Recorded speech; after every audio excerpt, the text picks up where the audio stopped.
He was 14 years old. Peter didn't dare read off the litany of things that were about to change for them all. Everything had to be sold. The firm had been leveraged to the hilt.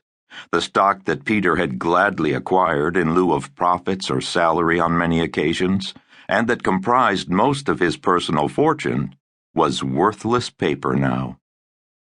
The house in the Hamptons was history.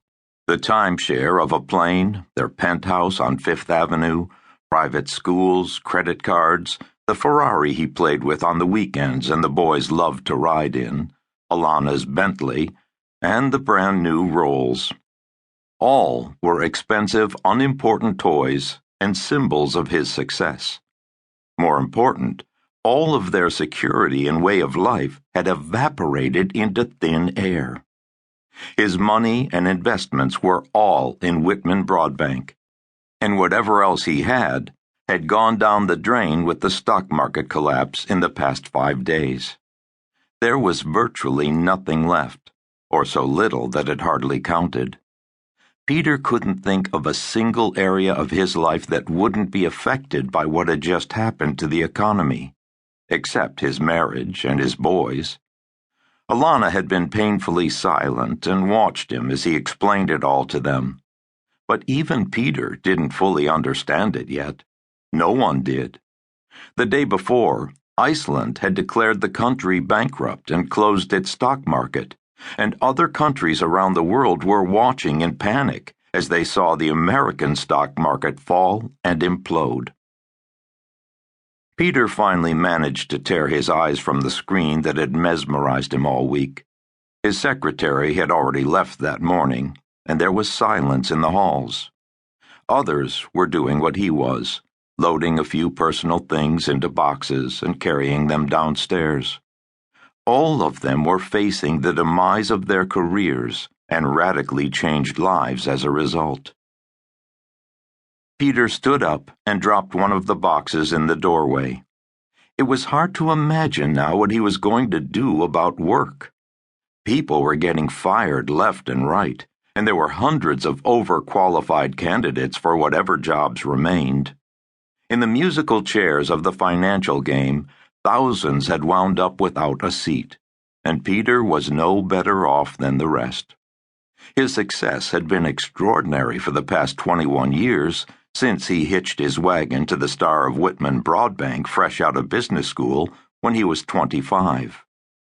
Now he was 46, virtually broke and out of a job, and so was almost everyone he knew, with the exception of the lucky few who had survived the tidal wave of the past month.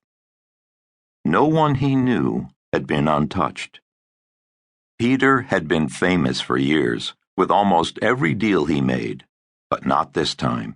This time he had taken a fall with all the rest. His luck had finally run out.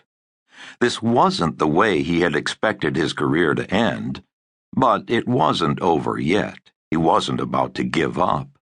He was ready to do whatever it took to clean up the mess, tighten his belt, and he knew that sooner or later he'd be back. He just didn't know when, or how to accomplish it yet. And for now, things were going to be tough. He had warned Alana and the boys of that. They were putting both the house in the Hamptons and the apartment in New York on the market that weekend, although real estate prices had already been hit and were going to experience a severe drop. He would take whatever they could get.